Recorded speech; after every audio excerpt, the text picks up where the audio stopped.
دوستان سلام، وقتتون بخیر.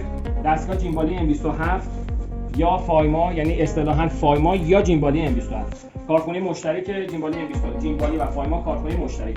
این دستگاه مدل تقریباً طرح قدیمشه، تقریباً زیر مدل 2014 به بعد.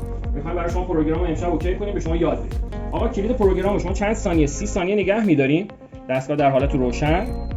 این صدای بوق شما میشنوید. و برای پروگرام سینگل رستریتو کلید می‌گیریم 1001 1002 1003 1004. برای لانگو 1001 1002 1003 1004 1005.